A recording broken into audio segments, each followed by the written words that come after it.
Today, I will be earning the Platinum Trophy from 3 beautiful storytelling games and 100%ing all of the DLCs should they have it. To start off, we have our first game, Venba.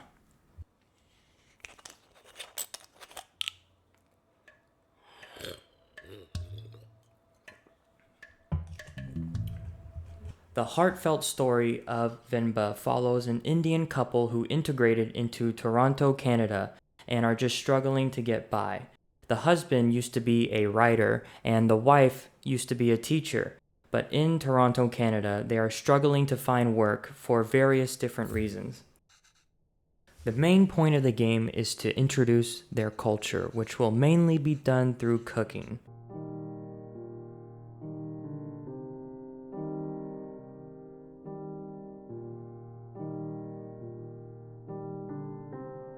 There are a total of 7 chapters, and in every chapter you will be cooking or restoring old recipes, except for chapter 3. The plate, towel, cooker, water batter, holes to let steam through. There are also so batter can cook. Make sure to... I think I can figure this out though. No, I don't think I can. Each plate's batter slot is directly above the steam holes.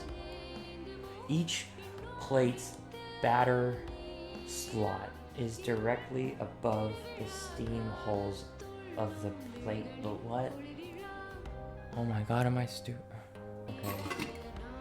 It'll matter. It's not working. Oh no, no, this is not. Oh. Oh no, I didn't do that with this one.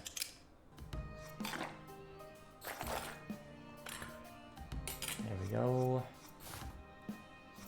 Yep.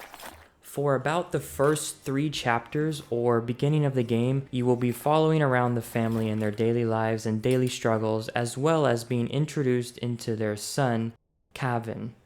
When do you add the water?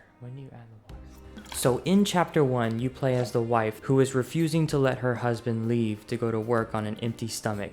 And after I refused to let him leave and successfully made him idli and coconut chutney, I popped my first 2 trophies.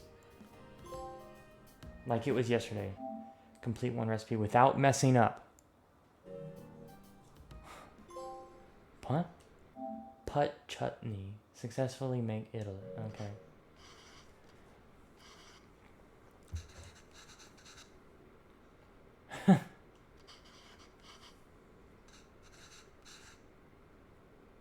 Oh. Yeah, it's a terrible husband. It's a good thing I cook. So in chapter 2, we get introduced to their son, Kevin, who is not wanting to embrace his culture or heritage so that he can fit in with his friends at school. It's time to go. It's time for it. After a little back and forth, you decide to make Kevin a fun dish called putut to help him get more excited and interested in his own culture. With my first playthrough being a blind playthrough, without any help from guides, this is the first time where I started to struggle to figure out how to make this dish, as I've never made this dish. So please enjoy my figuring it out montage. Pizza.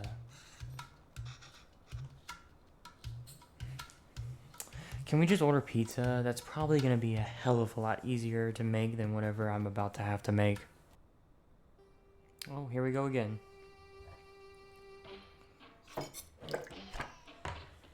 Oh, shit.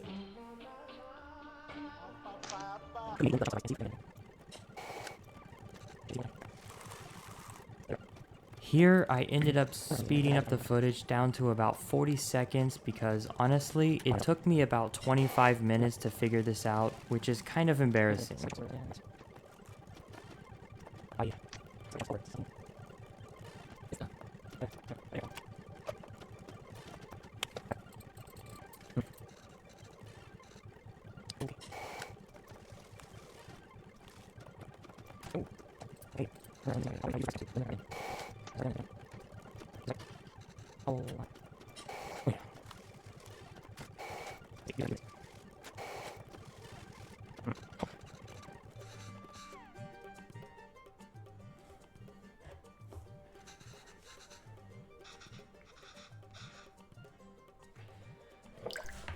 Oh my god, no, there's a part 2.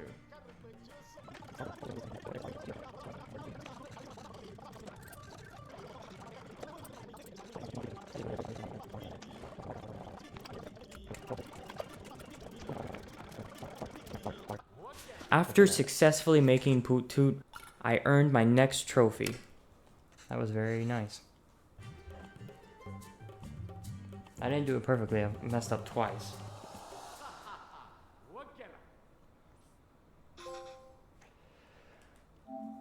Successfully launch Poot Toot 2 gold trophy. This is quite a sad story. Late at night, at the end of chapter 2, the couple are in bed having a discussion about whether or not they regret bringing Calvin into this new world or not. The reason being because the new culture that he's experiencing and the things that he's being taught is not what they were taught growing up, which makes it hard for them to keep up with this new way of life that Calvin is living. They lead very different lives than we did. I feel that same wall growing around Calvin.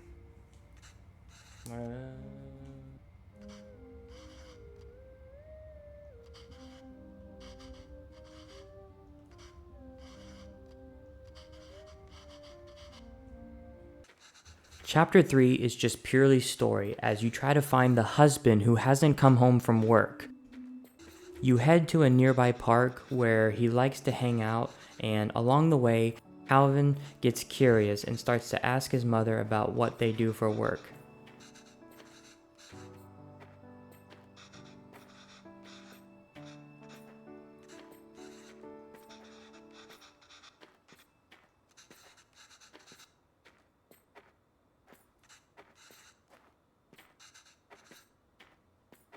During which you mention to him that you loved what you did back home, but not so much here.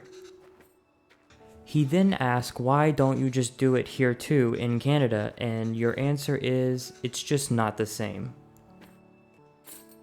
He then asks, why did you move here then? And after a while, you start to reveal that back home, it was starting to be too much to handle due to various different issues with family, work, and lifestyle choices. Altogether adding up to be the reason why they decided to move to Canada. After a while, I find my husband sitting in the park with broken glasses and a mysterious cut on his face, and instead of telling me what happened, for some reason, we start chapter 4. Is he with another... Nope, never mind.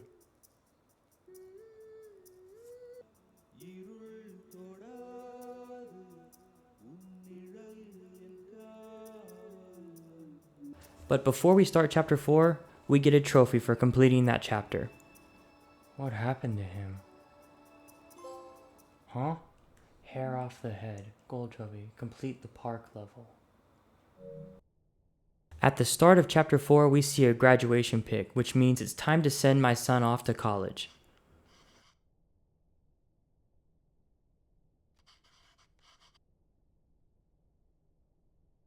Before he leaves for college, we decide to have one last meal together, and for this chapter, I made him a birria. Normally, before we make a dish, we get a recipe book that tells us how to make said dish. This time, unfortunately, they decided not to give us that.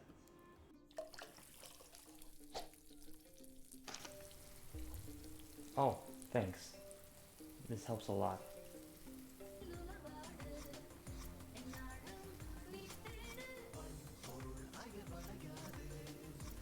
Oh, Kamano.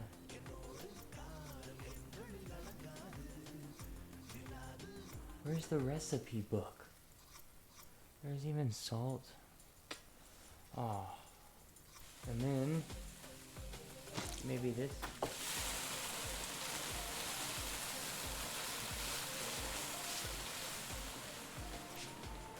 Should we add salt too? We need to let them sink to the bottom.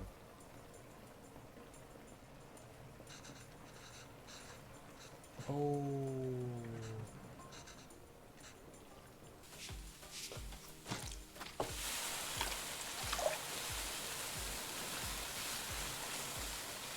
that's it. That wasn't too bad.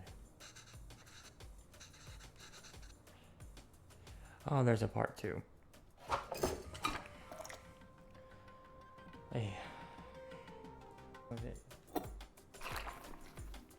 Uh-huh. I figured it out.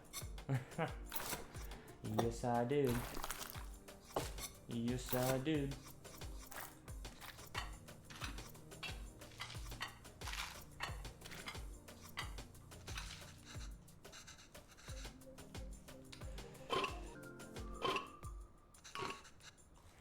After making a beef birria, I earned my next trophy.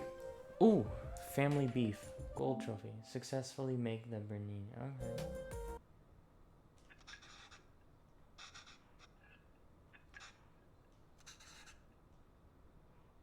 Let her go with you. I feel like if I say this, he's gonna say something like, well, you can see it when you come visit me, so I'm gonna choose the second one.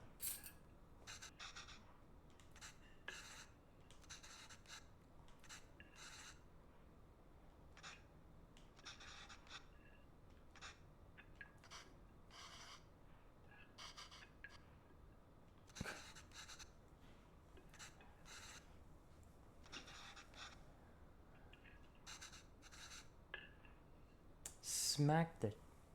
During dinner, I tell my son multiple times that I want to go see his university, and things get a little heated because he refuses me multiple times, probably because he's embarrassed for some reason.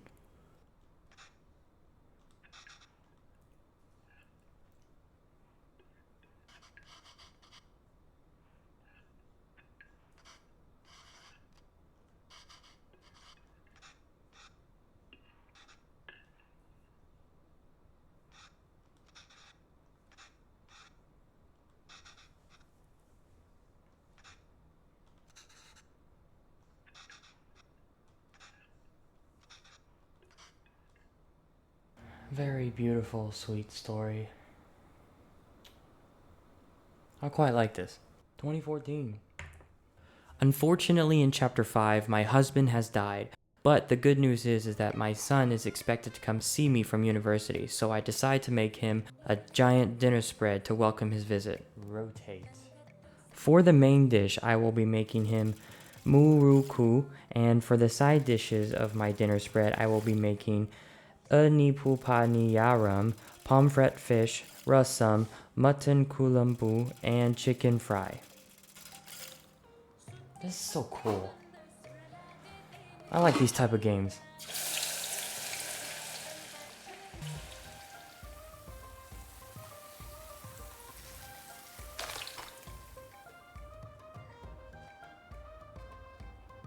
I don't know what these are, but they look tasty.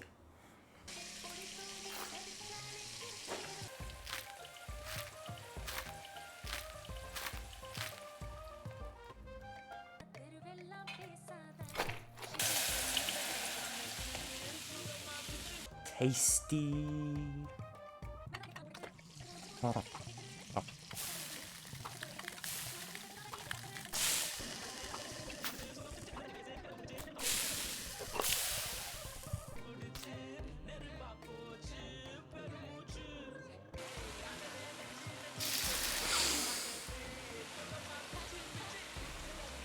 This one. Yep. After successfully making the dinner spread, I earn my next trophy, which I am not even going to try to pronounce. What? Make the dinner spread. Oh. Night falls and Calvin is a no-show. Now the food is cold and now I'm upset. And to top it all off, he hits me with a text message that says, "Hey, something came up, forgot to text."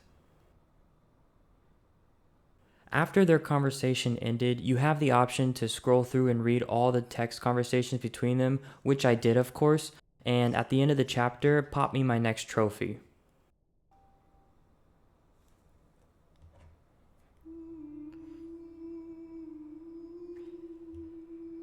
No, her husband died. Oh my god, I'm feeling super emotional.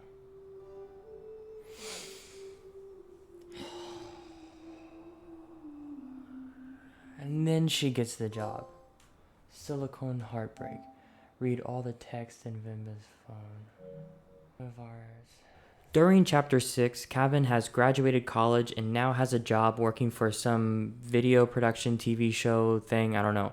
And his mother has moved back to India. During this chapter, one of Kevin's higher-ups asks him to make a dish or suggest a dish based on his culture, and Kevin realizes that he hasn't really embraced his culture that much and starts to worry a little bit. I didn't even get to read all that. After they insist, Kevin decides to agree and goes to check his mother's recipe book that they used when he was growing up. After they finish their conversation, you again have the option to read through all their messages, which of course I did, which ended up popping me yet another trophy. Oh, doom scroll. Read all the text in Kevin's phone. Okay.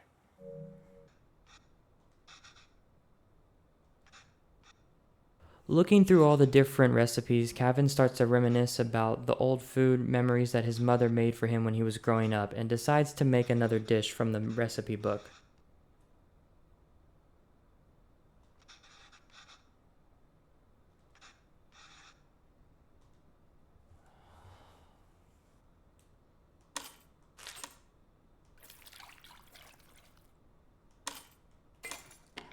And there's a part 2, of course.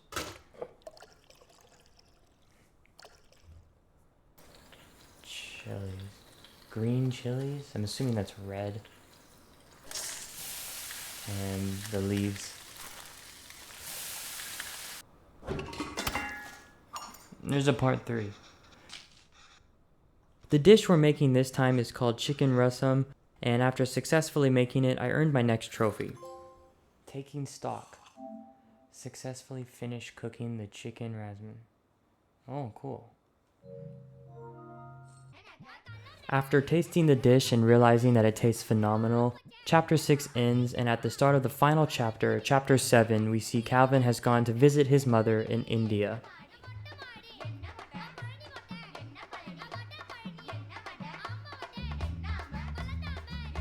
During this chapter, we see Calvin and his mother making 3 final dishes called dosa, uttapam, and kari dosa. Another disaster coming up?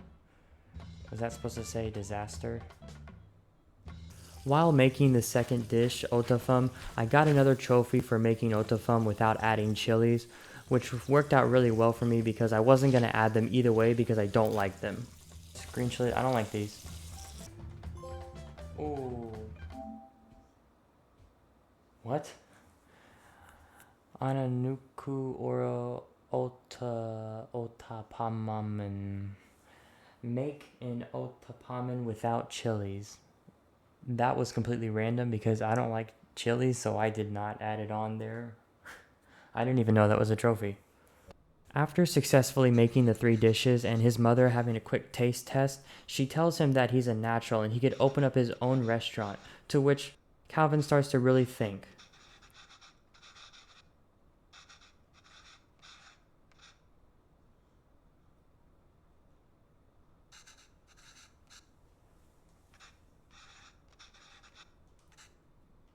After they finish their dialogue, I pop another trophy for finishing the dosas. Successfully finished cooking the dosas. Okay, cool.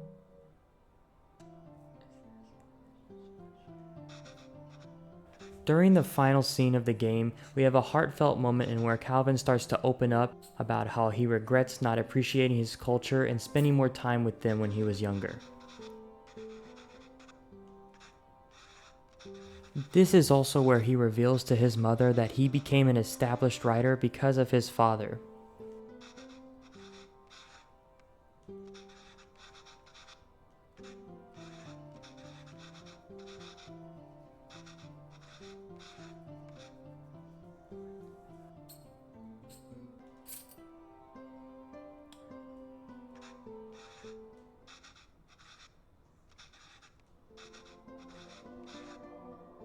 Yeah, he did die. I was right. Oh, it's so sad. Oh.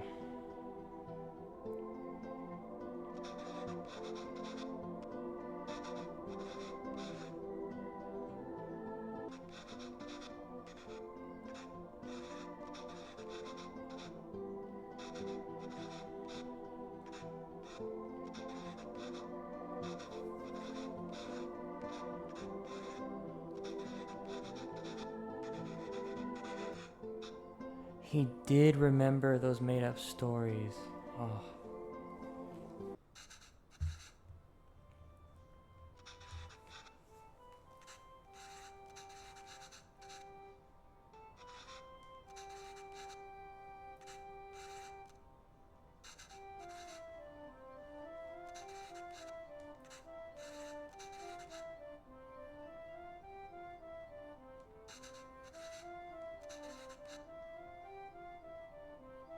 His mother also reveals that she has started teaching again in India, and the game slowly ends and fades out on a happy reunion.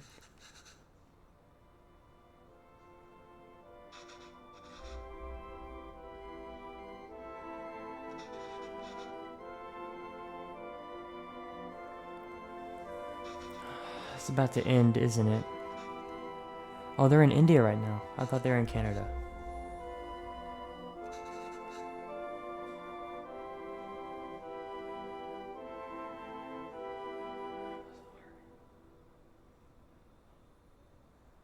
Such a beautiful story.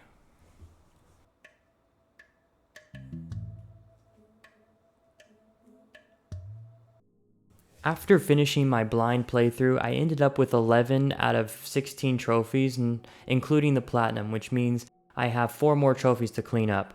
Complete every recipe without messing up once. Get silicone heartbreak doom skull flavor text achievements. Huh? This is it. Read the flavor text in every level. Okay. The first trophy I cleaned up was for failing the poot toot recipe and causing the tower to crumble.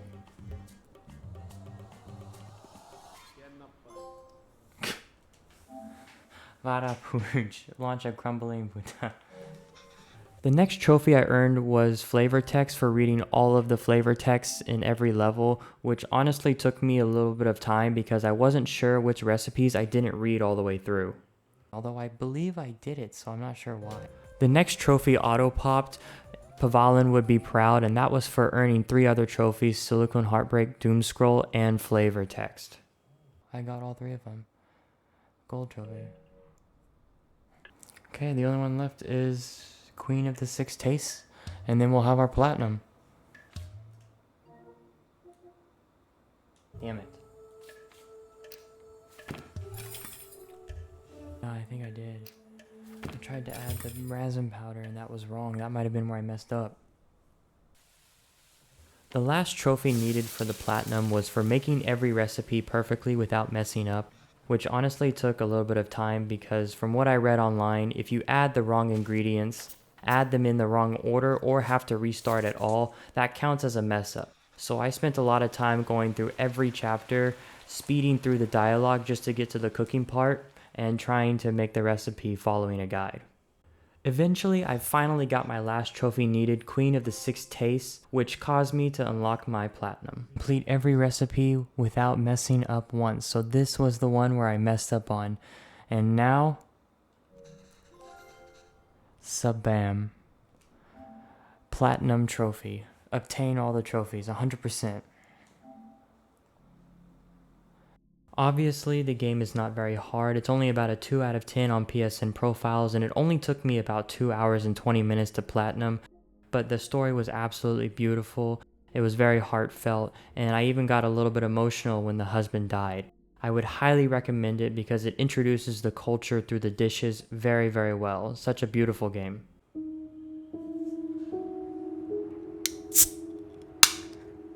Oh. By prologue. Figure that out in a minute.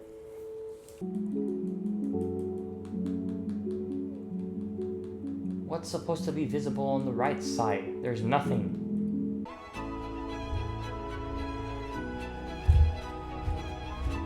The next game I'll be platinuming in today's video will be Neva. Neva is a beautiful non-verbal narrative story with an impactful message.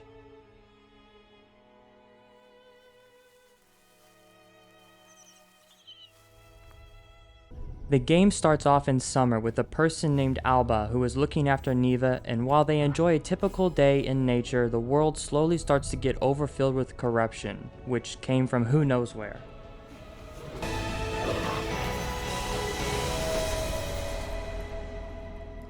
Summer is split into 2 parts, and in part 1 you will learn the basics and get introduced to the enemies you'll be dealing with in this world, as well as teach you that along the way you will not only be looking after your wolf companion, but also solving puzzles, fighting monsters, and using teamwork to make it to the end. After I found out that you can pet Neva, I ended up petting her so much that I popped my first trophy, which was unexpected. Huh?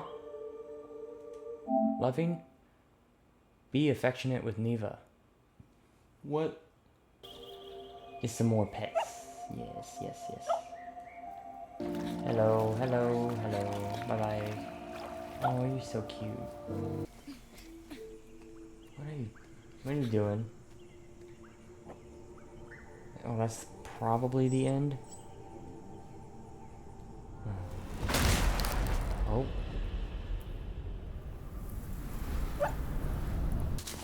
Huh? Ow.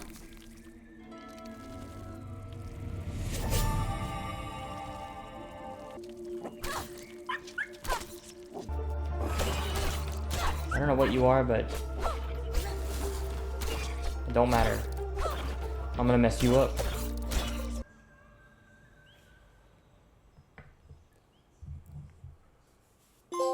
Ooh. Germination. Finished summer part 1. Cool.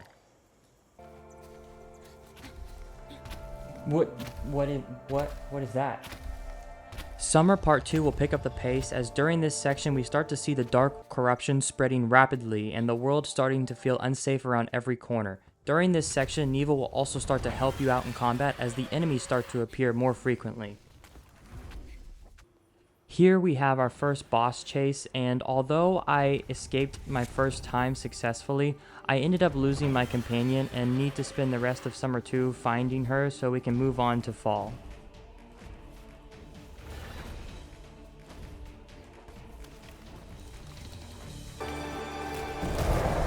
No.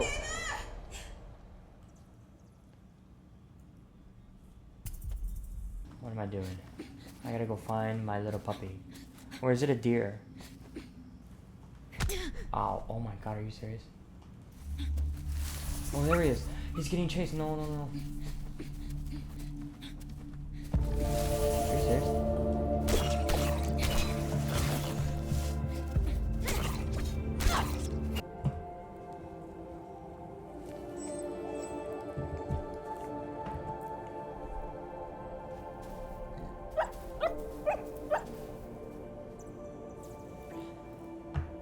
Then you left me. Come here. Here we see our first flower totem thing, and this is a staple in this game as they'll be in pretty much every section going forward, and we'll need to solve a puzzle in order to progress with the story. Okay. Here is another sped up section of me attempting to get one collectible.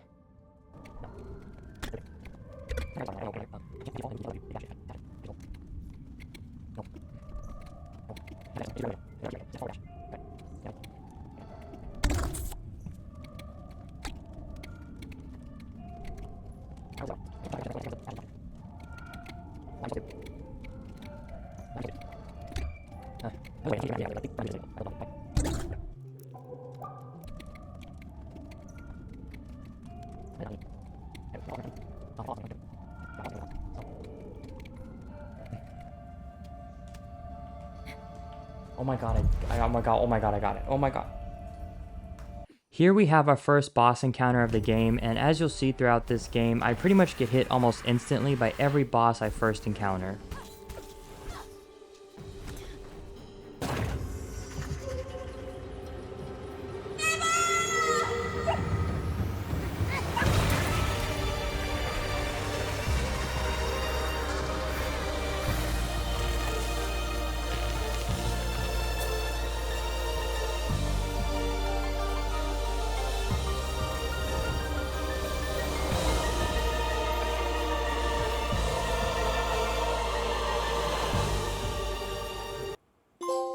Ooh, sprouting. Finish summer part 2. The next season is fall, and Neva has grown into a teen now. This is also the first time we start to see Neva becoming more independent, making her own choices, but also see her becoming more aggressive.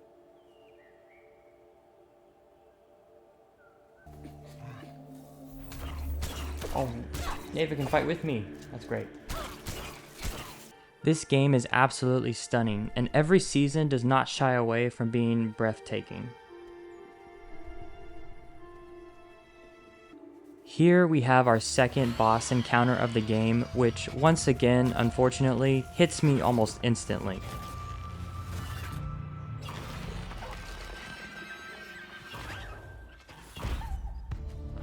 How dare you? Oh, okay, cool.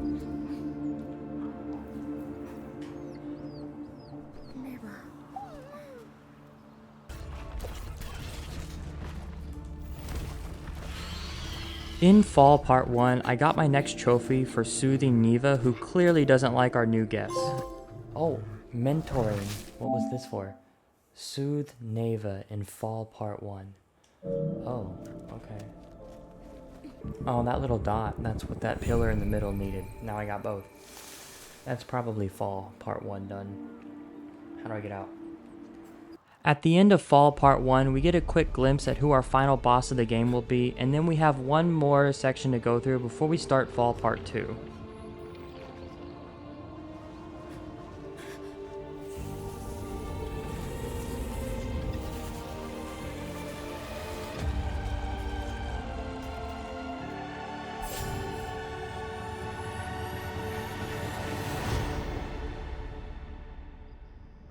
Oh.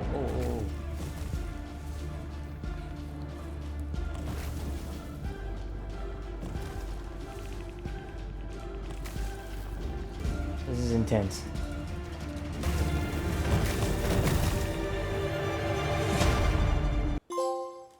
Establishment. Finished Fall Part 1.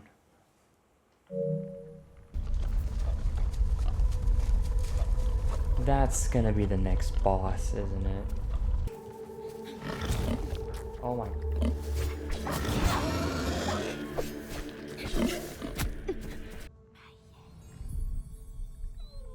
In Fall Part 2, we learn that the monsters can corrupt animals, which brings our next boss fight. And for the first time, I started to get frustrated, as you'll see.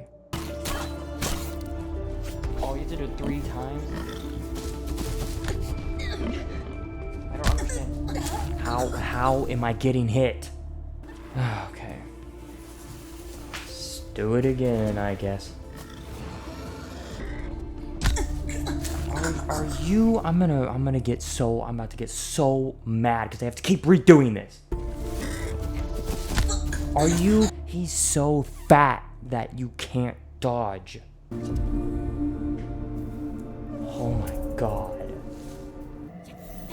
That could be it. Did I just die? What the? Are you? How does that miss? Why? Are you kidding me?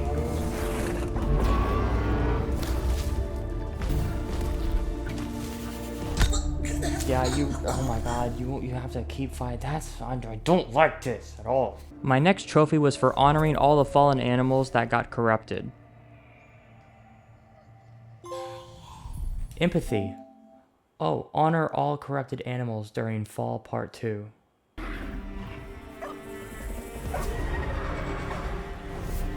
I didn't even do anything to her, bro.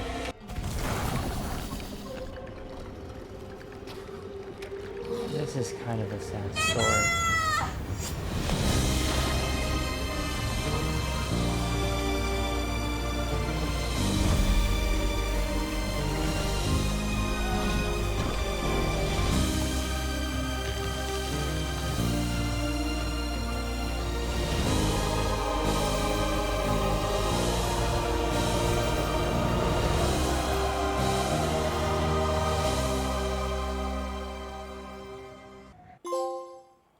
Growth.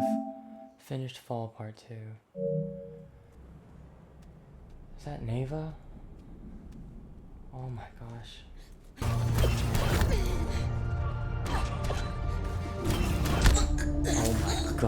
Oh my god. This is getting more annoying. Oh, we saved Mama Neva. Well, that doesn't look very nice.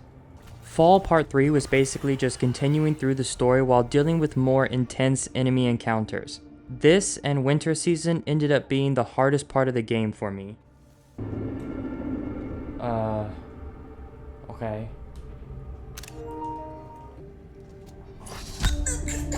Okay. Are you kidding me? Uh-huh. Okay.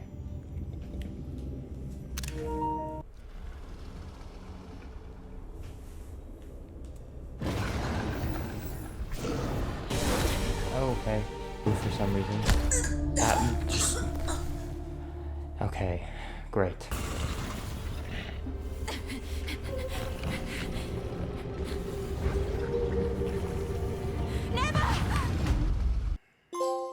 Oh, dormancy. Finished Fall Part 3. The winter season is towards the end of the game, and the difficulty picks up in this season with new mechanics and deadlier enemies. Summer still looked the best. What is that up there?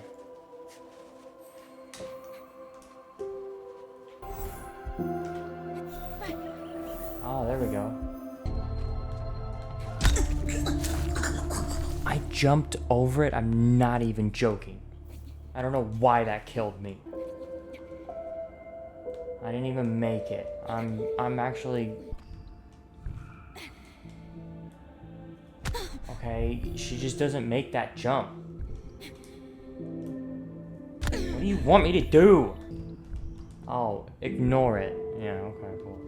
Additionally, Neva is fully grown now, and this is where we start to see our bond tested as the emotional darkness tries to separate us, as well as our personal distance, which seems to continue to grow as we go forward.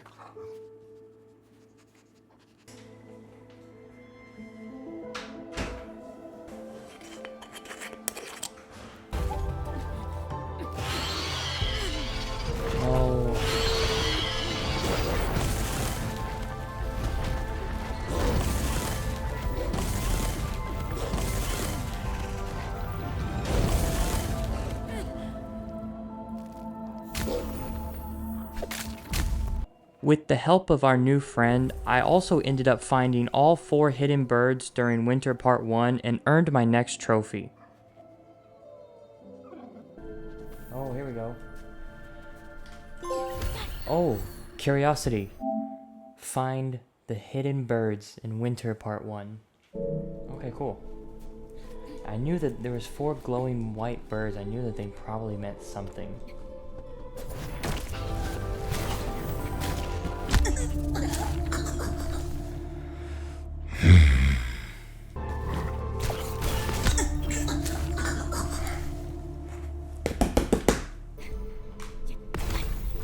Why does Neva destroy the one piece I don't need him to touch?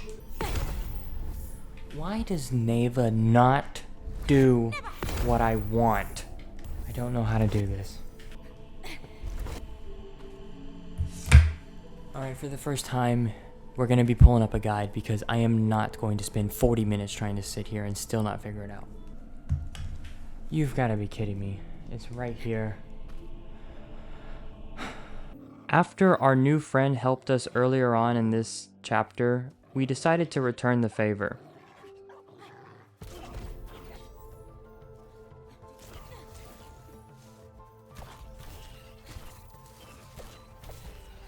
Next, we encounter our second to last boss of the game, and this one gave me a lot of issues.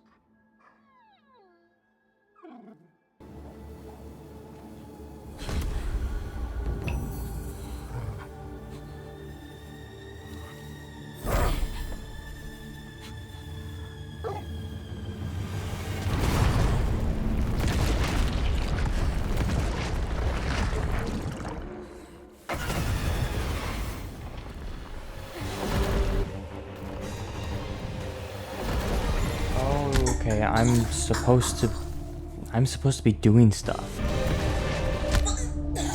How did I... Are you kidding me? No, I missed the jump. I have to redo it because of some bull. I still got hit. I don't understand how to avoid that specific attack. And then I'm talking, so I got hit again. No. Fuck.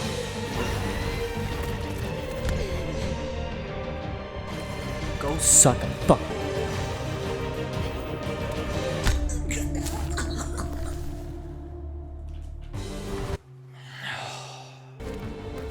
I don't like this game anymore.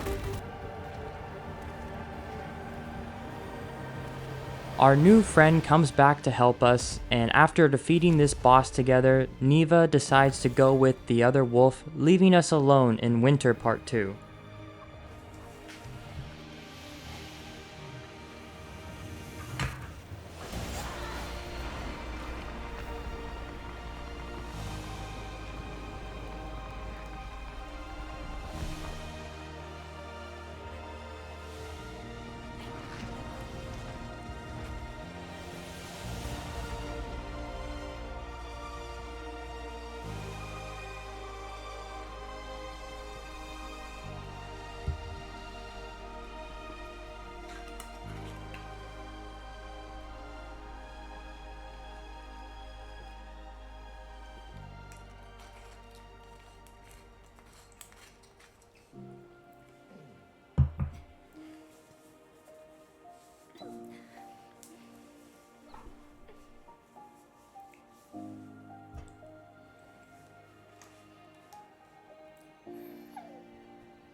That's a little sad.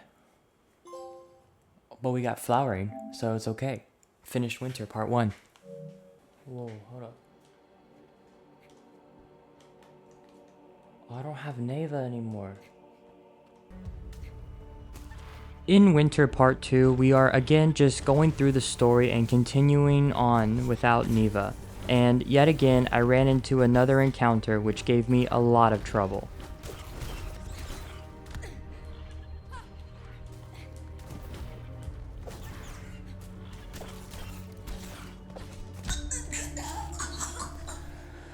Without Neva, this is gonna be frustrating. I'm not looking forward to this.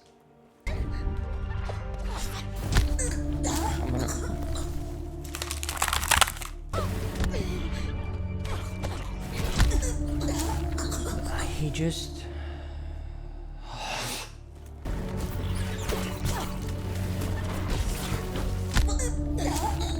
I don't even understand what I'm supposed to be doing.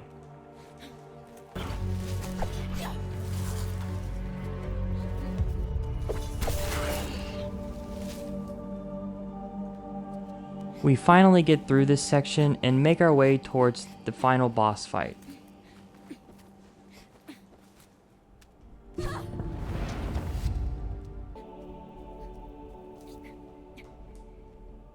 But of course, not without facing more challenges that gave me a headache.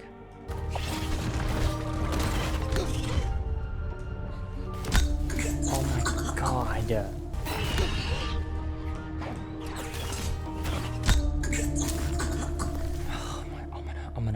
I'm gonna.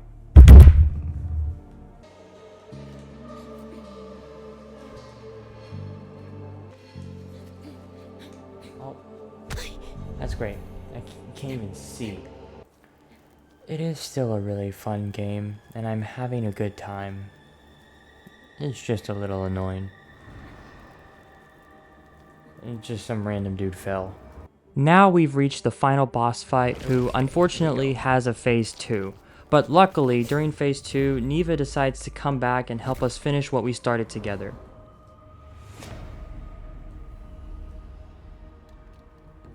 Ooh, final boss fight. I'm ready.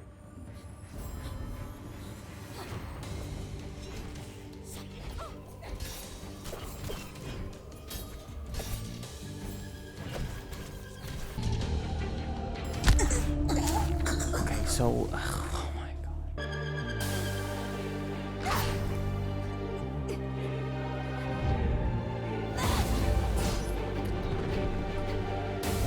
Please don't have a phase 2.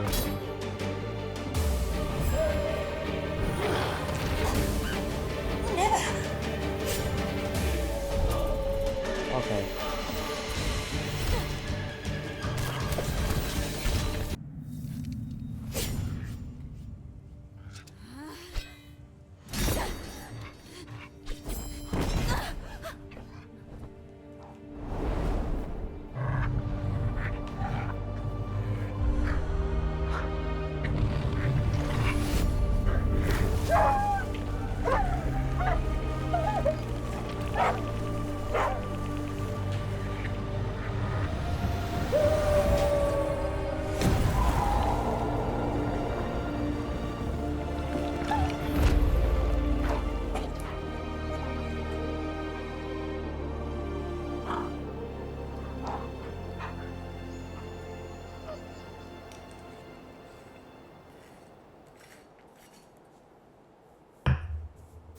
Wow.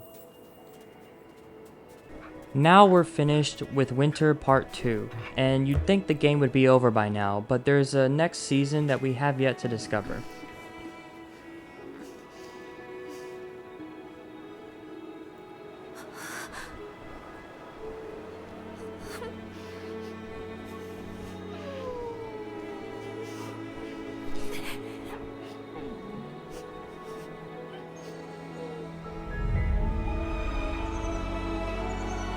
Oh, so beautiful.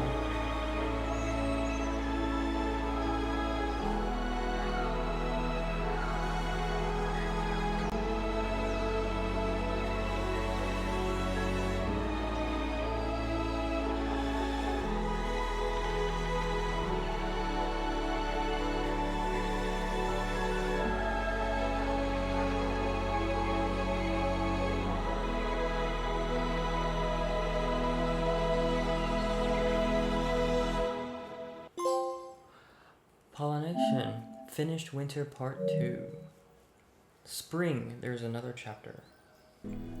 Now Neva's a big... I don't know. Neva has his own child. Spring is the last season, and after the hardships Neva and Alba endured together, we start to see the world coming back to life.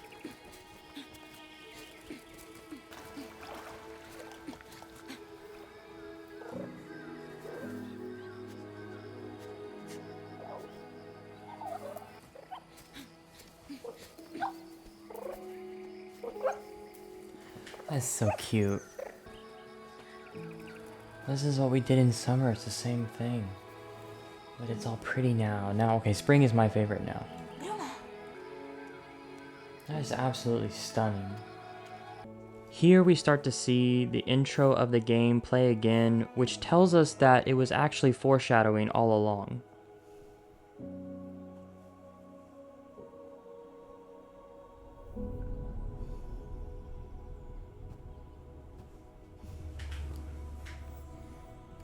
They both know what that means.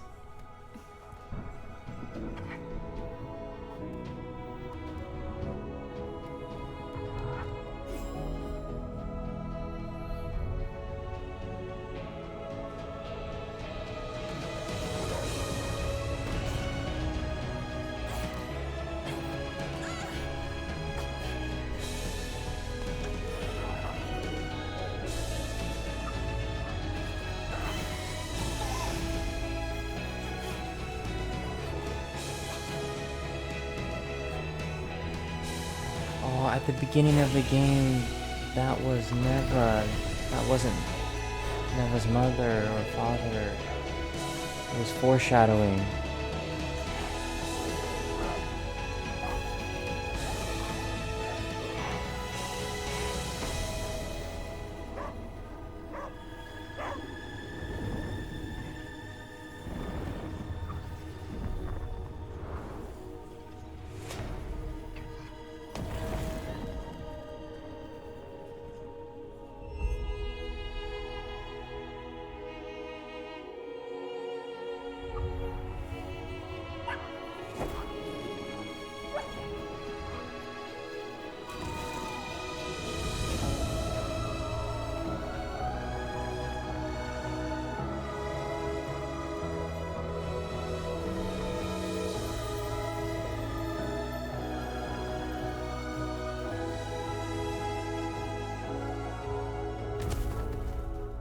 Although very short with minimal intensity most of the time, we do see the bittersweet ending revealed and the different meanings I personally interpreted from it, which were being okay with letting go, accepting growth and changes with life, as well as the beauty and pain behind the circle of life.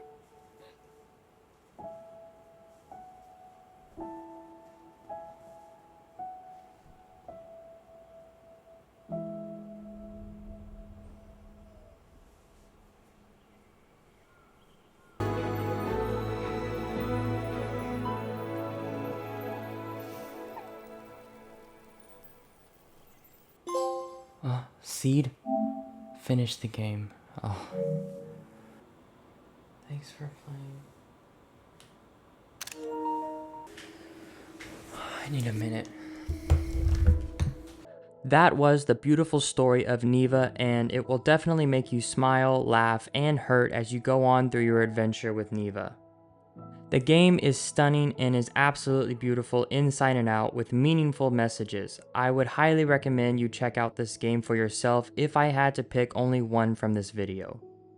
With my blind playthrough done, I still need to clean up 6 trophies, not including the platinum. Every trophy in the game besides story related is a singular miscellaneous task per chapter except for the one collectible trophy, which is to grab all the flowers throughout the game, which I will be doing as I go through the chapters again. There are 8 story trophies, and during my blind playthrough I ended up grabbing 4 of the miscellaneous trophies, one for Fall Part 1, Fall Part 2, Winter Part 1, and the one trophy for petting Neva about 20 times. I decided to start backwards with spring and work my way back to summer. The first trophy I cleaned up was memories for singing under the tree in spring.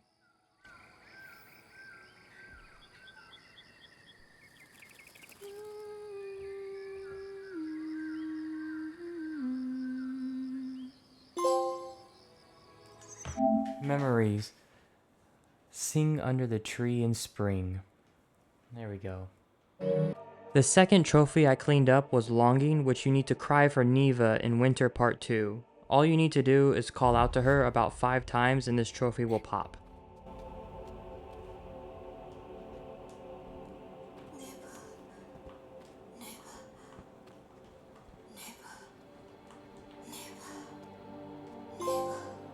Longing. Cry for Neva in Winter Part 2. I feel it also worth to mention that this fight in my first playthrough caused me a lot of issues, but of course in my second playthrough, this was no problem for me, and I even did it first try.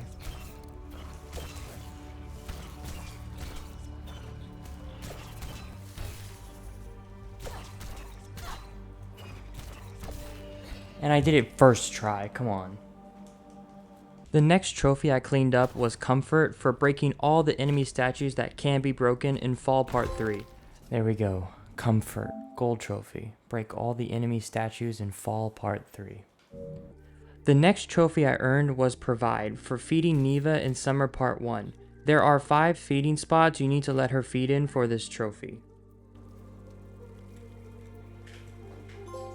There we go, Provide.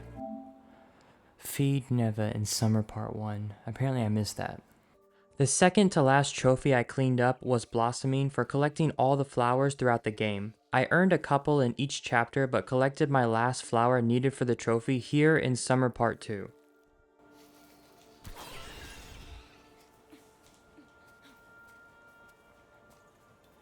Here it is, the last flower, all 29.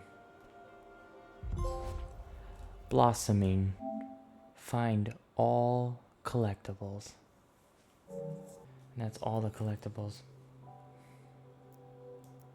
I'm excited to get this platinum. Let's get this platinum. Should be the boss fight, which is the last trophy I need. I just need to make him friendly fire.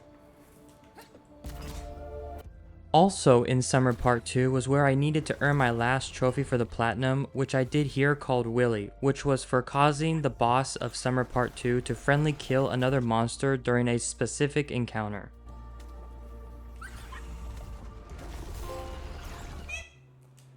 Willy, friendly fire in Summer Part 2. There we go. And platinum trophy, Caretaker. Collect all trophies. Wow. And with the Platinum Trophy now done for the main game Neva, we now move on to the DLC called Prologue. So just a heads up, the DLC Prologue doesn't actually have any trophies tied to it, and I double checked. So instead I'll just quickly tell you what it's about and then we'll move on because I said I'd do any DLC if a game came with it. Neva's DLC Prologue takes place before the main game and it tells you the story about how Alba and Neva meet up and become a pair. Alba basically follows some white butterflies into a forest where she finds Neva scared and alone. At first, of course, Neva is hesitant to trust Alba, but over time, Neva becomes slowly more trusting of Alba, more and more that by the end of the DLC story, they now travel together as a pact while Neva is still a puppy, which leads directly into the main game. Again, since it's a non-verbal story, I also interpreted my own meanings from the short but sweet DLC. Those two meanings were that sometimes in life it's about earning trust and a bond is mainly built through actions, not empty words and promises. This DLC is important because it tells you why there's a random wolf beside your character and also tells the story of how this pair came to be. This is another emotional ride as the DLC informs you how fragile things were at first between them and how they overcame obstacles and the corruption which was already starting to form in their world. I also felt it worth mentioning that in this DLC, even though there are no trophies for it, the only other thing you can do besides the story is that there are 5 flowers for you to collect if you so desire. And I ended up picking up 3 without a guide, but since there are no trophies for anything in this DLC, I'm not gonna lie, I did not go back to find the other 2 that I missed. On another side note, I found out that this DLC is meant to be played after completing the main game, which I did, but if you play it before the main game, well, I don't really think that matters that much. So to finish this up, this DLC sets up for things to hit even harder after already going through the main story, making this game as a whole just a wonderful experience that every gamer should see for themselves. And with our second game done, it's now time to move on to our next and final game, Tchia.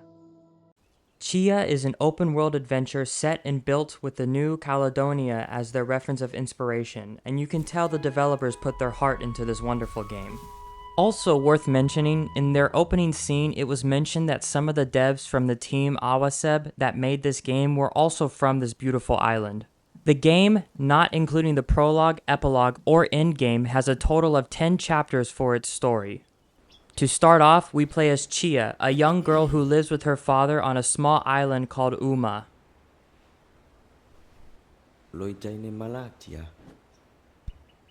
Ooh.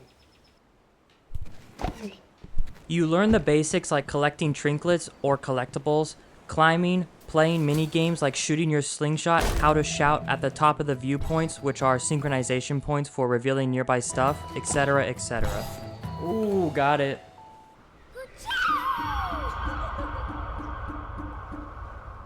Shortly after, a friend of your father, Trey, comes to visit you guys and hang out together.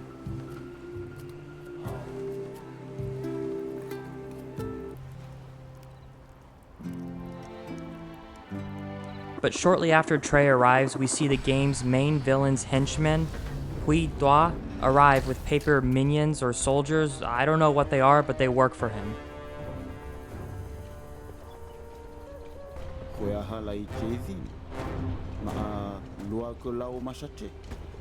He takes your father away and mentions something about it's been 12 years, which tells us that they have a history and Pidwa isn't letting that go anytime soon.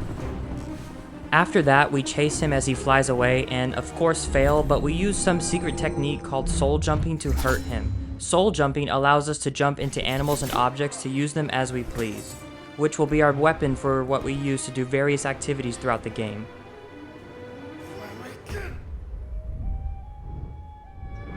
We fall unconscious and Trey picks us up and takes us to his little island that he's made in the sea. We learn how to collect clams, which are more collectibles but under the water.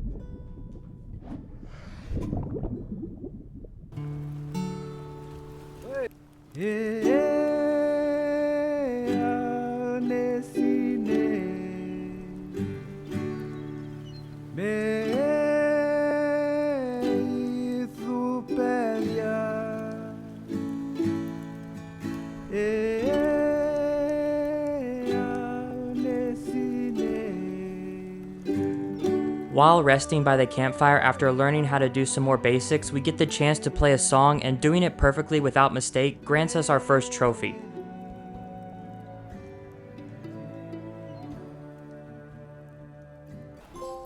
Oh, Shredder! Score 100% in any music sequence. That was my first trophy of the game, Shredder. I got 100% on that. So after we tell Trey that we want to save our father, he lends us his boat saying he no longer needs it. Tchia,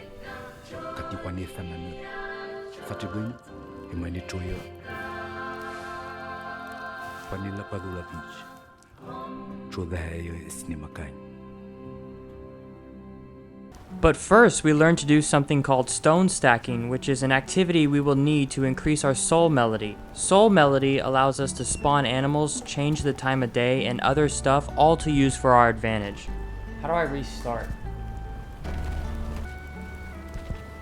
Oh my gosh. I got it.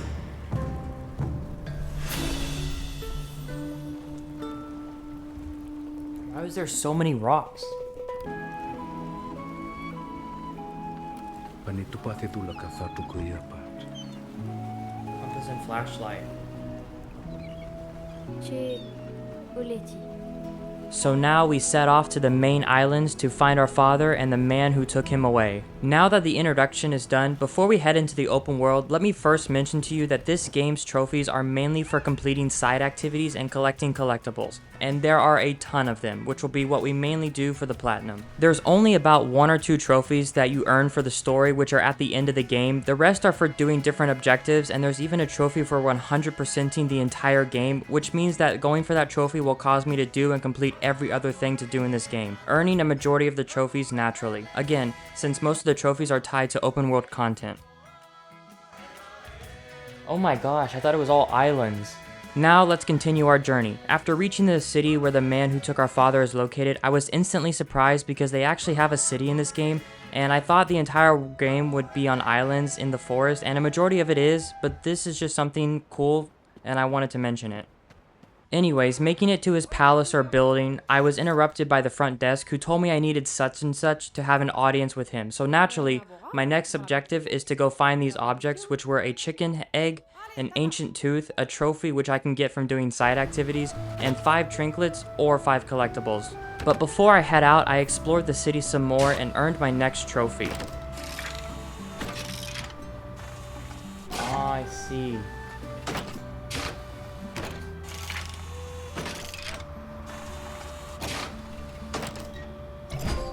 Ooh. Bronze trophy, in a pinch. Win something in a claw machine. In a pinch.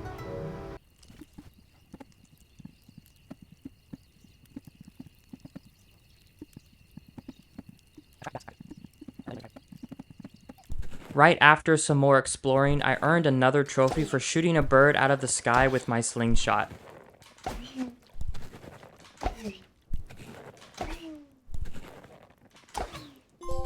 Oh! Oh my god. I just got it.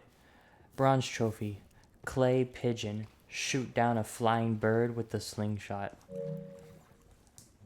That was kind of cool. I can't believe I got that. The first thing I did after all that was another side activity, which was for doing totem tombs, which will increase my soul meter, allowing me to use soul jumping for longer periods of time without needing to replenish it, and I will need this for later chapters in this game and other side activities. Totem shrines.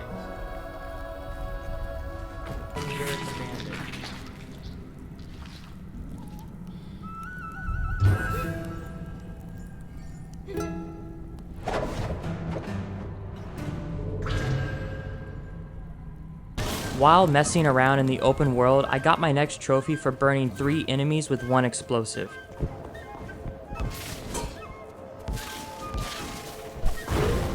There we go. Silver trophy. Energy saver. Burn 3 enemies at once with a single object or explosion. Next, I come across another village in Wheelie Wheela where I will need to go for my items, and I met a woman named Gabby who held me at gunpoint saying that I need to go find her a red crab and then she'll talk to me about what I need. Du crabe. Je tuerai pour du crabe. Apporte-moi du crabe et on discutera. So I went to go find the red crab, and after returning it to her, she told me to go find her daughter Louise and also gave me a treasure map called Gabby's Treasure Map. Louise t'attend. Elle est près de Goutou.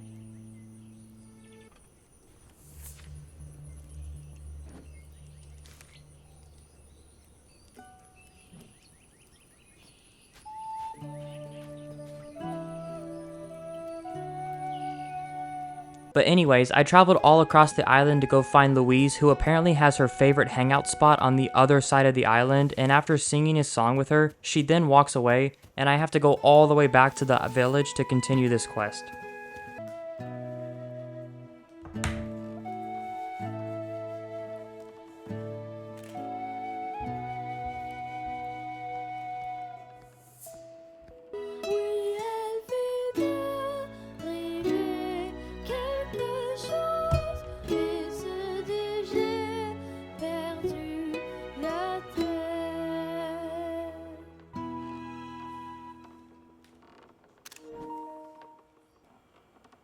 I have to go all the way back.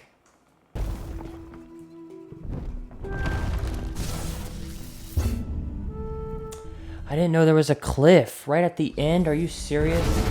Next, I tried to soul jump into an object right after soul throwing it, which ended up being no problem for me and popping another trophy. There we go, soul cannon, bronze trophy. Soul jump into an object right after soul throwing it.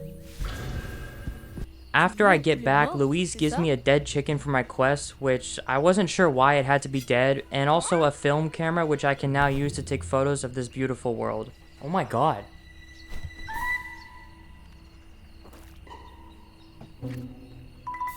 Ouais, il reste vivant pendant quelques secondes.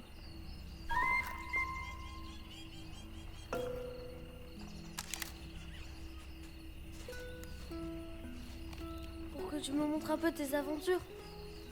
Essaye-le.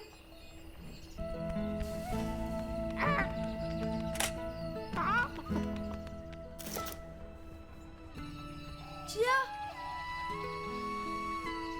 tu reviendras.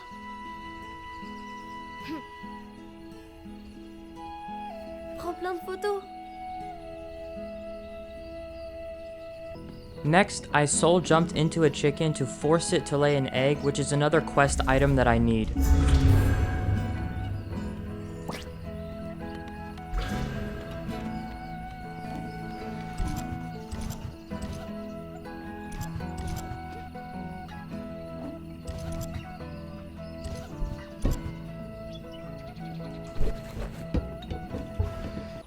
So I have all these bronze and silver trophies. I don't need them. I don't think I need them. After that, I slowly made my way to get the ancient tooth while picking up any collectibles along the way.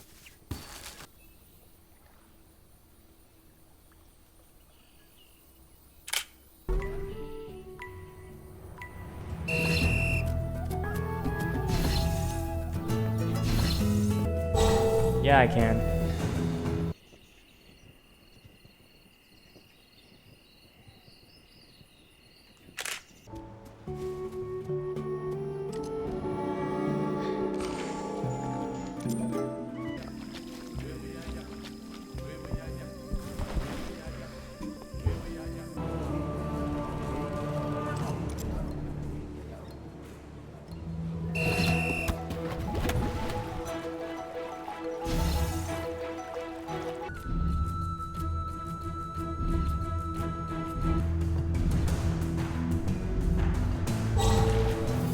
Ooh.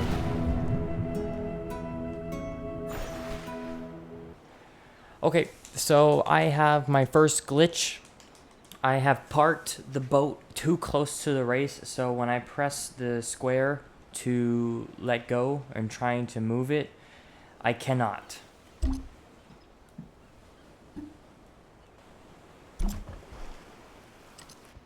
Hello.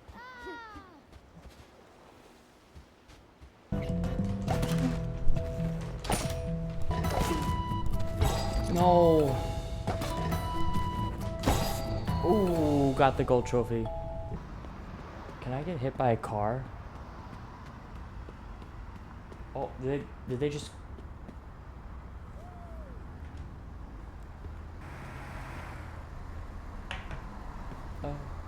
No, I cannot.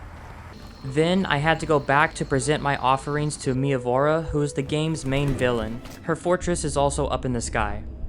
While trying to present our offerings to her, we see the man Pidwa with a new look to his face and rats us out, which causes Miavora to summon her paper soldiers, which we now learn are that way because she created them from fabric, which means Miavora has similar powers to Tchia.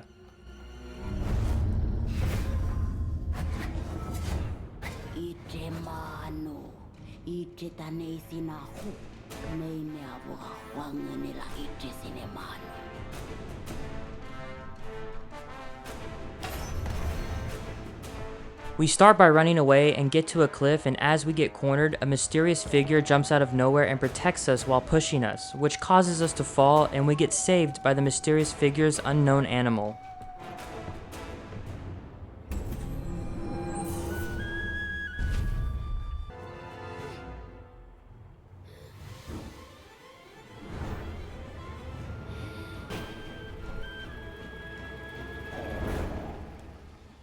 We wake up on a mysterious island and need to figure out where we are. As we are exploring, we get surrounded by these wooden statues which are alive, called the Mawakin, and are taken prisoner, and a trial is held to decide our fate.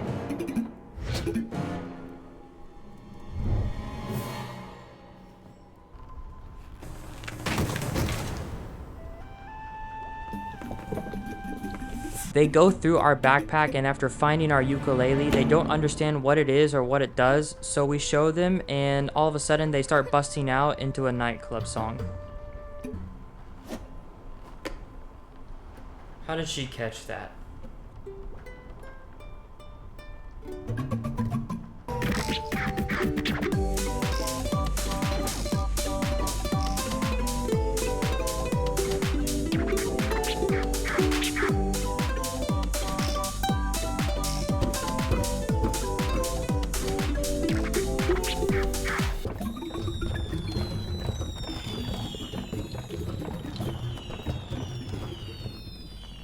Next, a random woman appears and tells them to set us free, and after that, we have to go and meet her.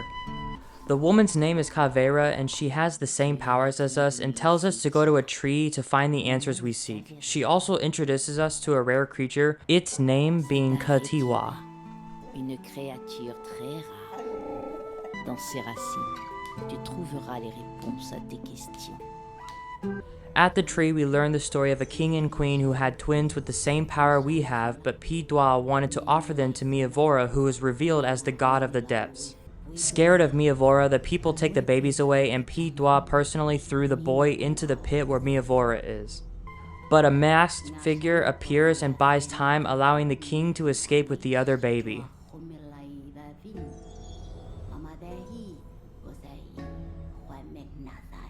And then we leave the area and meet back up with a woman who gives us our boat back, and we sail off to go find Louise to make sure she's safe before going back to our father, because Kavira warned us that Miavora will attack the people who are closest to us.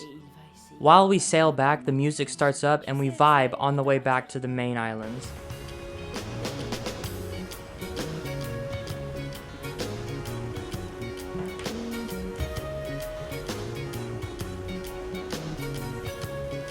We also have a dance party with animals at a totem shrine.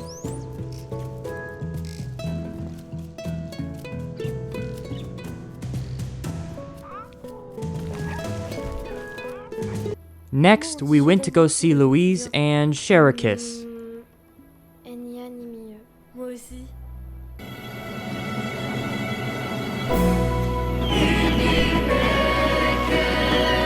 There's a kissing? I thought this was made for E for everyone. As we arrive, the enemy has already taken over and taken the villagers away, but as soon as they leave, we are introduced to a survivor from the invasion who tells us he thinks he can help us, so we follow him.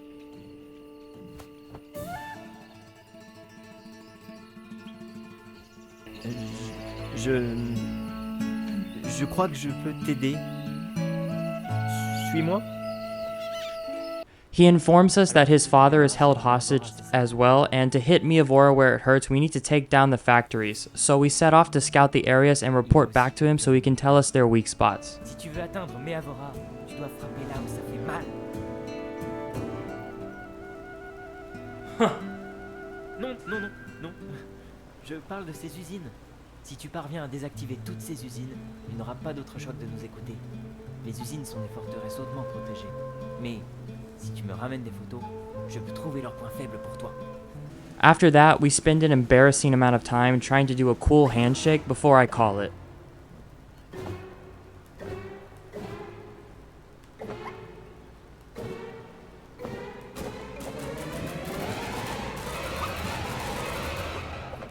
I am determined to get this handshake. Come on.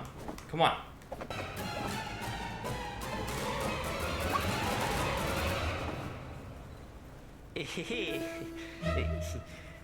Bon, tiens, ça nous permettra de rester en contact.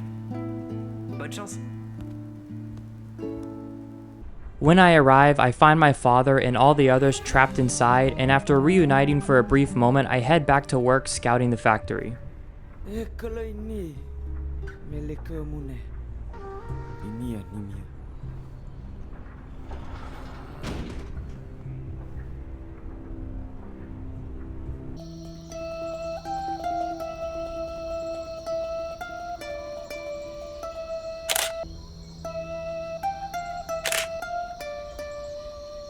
After scouting the main factory, I learned to cut the power supply off. I need to shut down 3 other factories providing power to the main factory, so we head to work. J'ai bien peur qu'il faille que tu les neutralises toutes. But first, we take a little break and play tic-tac-toe.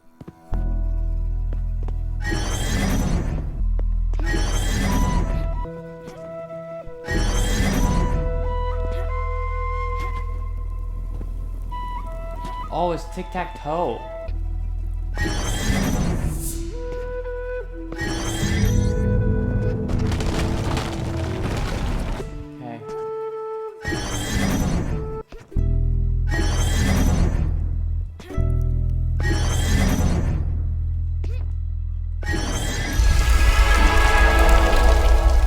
Now we're back to messing up the factories. Bye bye. Beau boulot, Tchia. Ces foreuses vont être hors d'usage pour un moment. I also ended up struggling a little bit on the diving board challenge, which was a little annoying but bearable.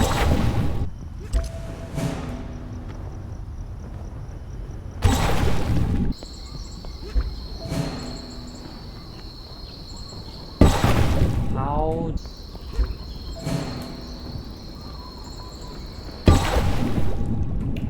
Okay.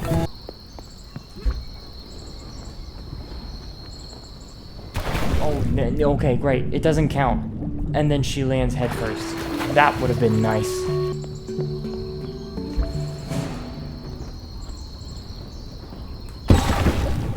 I only have one more to do after this. Once I complete my diving boards, this is probably the most annoying thing about the game.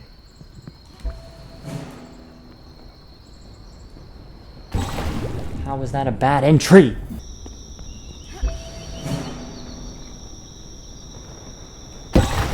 How was that a bad entry? Oh my god. Which sucks. Oh gosh, I got it.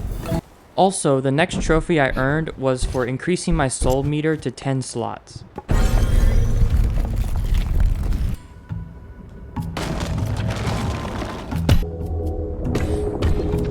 Oh my god, I couldn't tell how far to jump. That's so stupid. They need to fix that.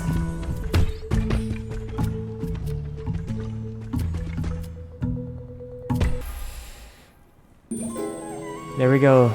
Gold trophy. Body and soul. Upgrade your soul meter to 10 slots. The next 2 trophies I earned were Globetrotter for discovering all 10 docks in the game. Oh, this is our last dock. We're getting another trophy here. Oh. Silver trophy. Globetrotter. Discover all the docks. And Iconoclast for destroying all 10 Miavora statues. And, surprise, surprise, another trophy.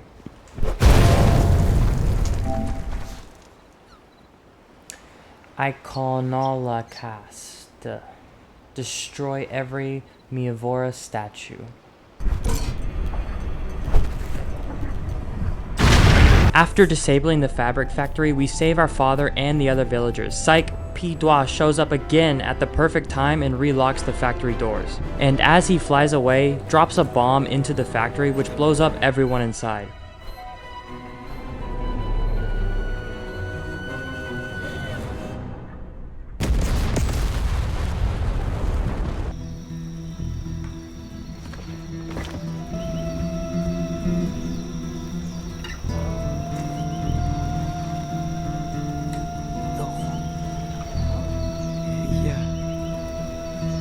The masked figure shows up again, and as my father clings to life, she reveals her face, then shares an intimate moment with my father right in front of me as he takes his last breath, stealing away my chance to tell him that I love him.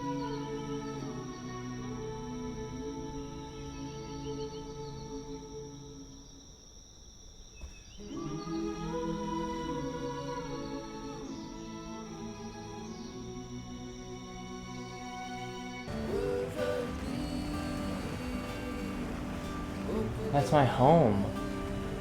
We sail back home to our home island, Uma, where we bury my father, and the masked woman reveals herself as my mother. Mathieu, et pour la finale? Je reviens, je reviens, je reviens, je reviens.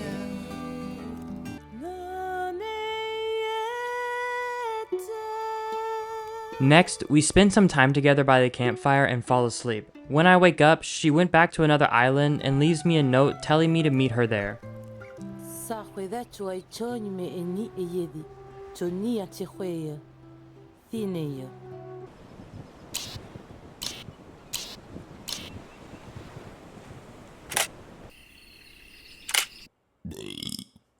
But before that, the next trophy I earned was Live Wire for upgrading my stamina to 120.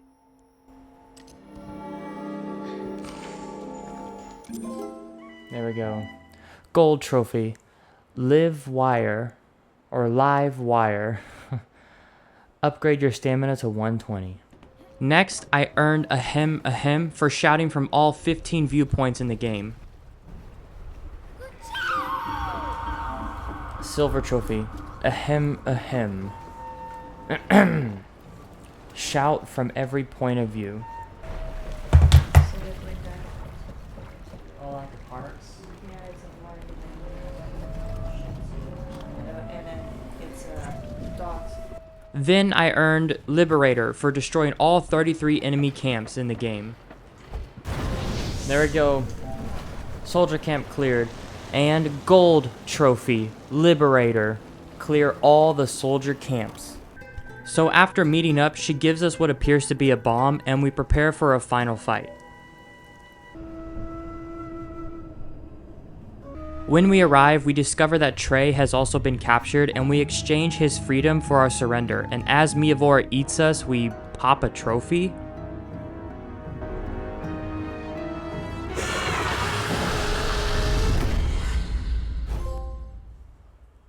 Happy camper.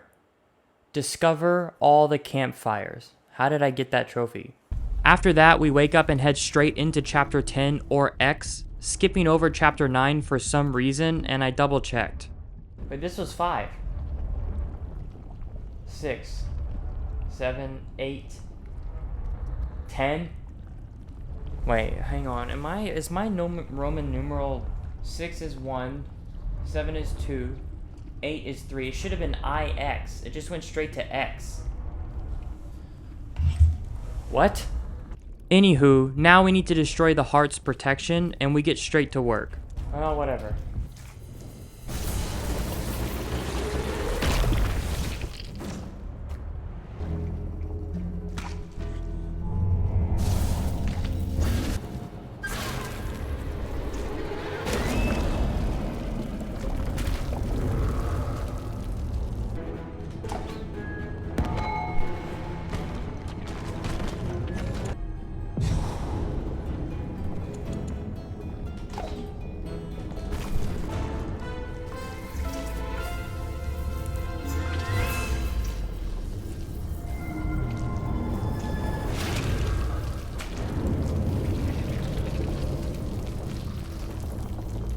After destroying both of the eyes, protecting the heart, we then throw a bomb into the heart, which then of course causes Miavora to be defeated.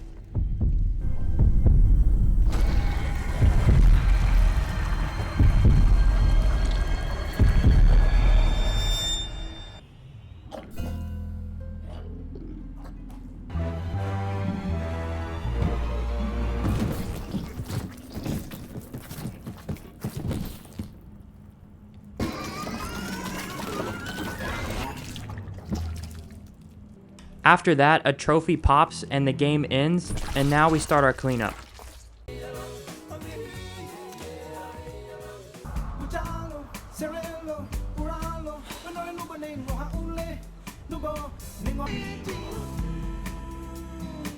Story complete, end game. Silver trophy, the journey onwards. Reach the end game. Wow, crazy. Here is after I finish the game, 53%, 13 out of 22 trophies earned, including the platinum, so we actually have to earn 8 trophies. Could get this platinum right here, and then later tonight I can start my edits. Also, for some reason, I thought it would be a good idea to soul jump into a dolphin and try to swim the whole way back. With the distance being too far away, even at max soul meter, I ran out of stamina and was now in the middle of the ocean and upset. Worst case scenario, we need to try to make it to land before I run out of stamina. I don't think that's gonna happen. I'm gonna be stuck in the middle of the ocean. This was a stupid decision.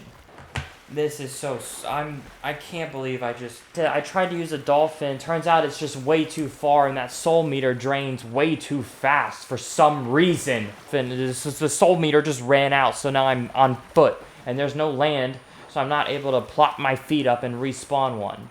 You have to be standing on your 2 feet to spawn or do something with your ukulele, and I don't have anywhere to stand for miles. This is so, oh my god. Oh my god. The first trophy in my cleanup was audiophile for unlocking every soul melody. There we go.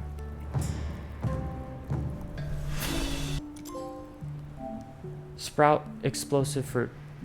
Silver trophy. Audiophile. Silver trophy. Unlock every soul melody.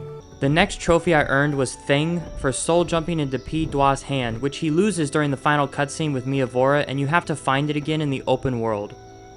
There it is. Gold trophy, Thing. Find and soul jump into P. Dwa's hand. Yeah.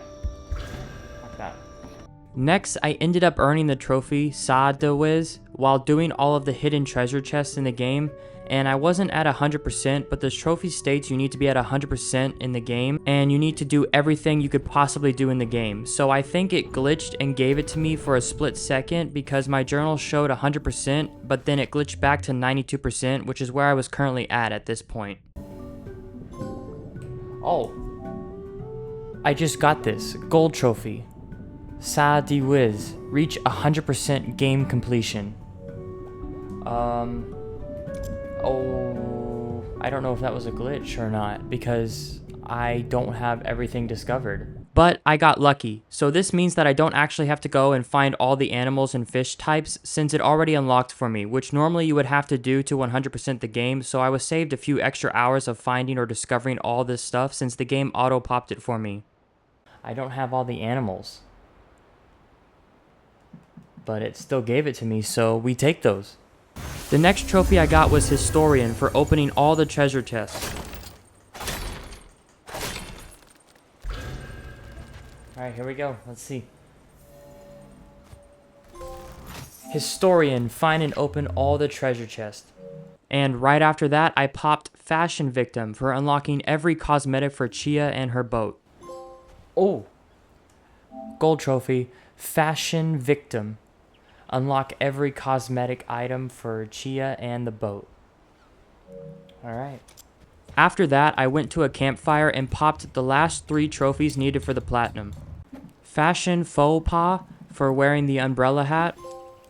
There we go, bronze trophy. Fashion Wear the umbrella hat. There we go. R for wearing the pirate outfit and the boat style, which I already put on my boat earlier. Silver trophy. R. Wear the complete pirate outfit and boat style. Alright. And Snip Snip for wearing the crab outfit. And right after that, I finally unlocked the platinum.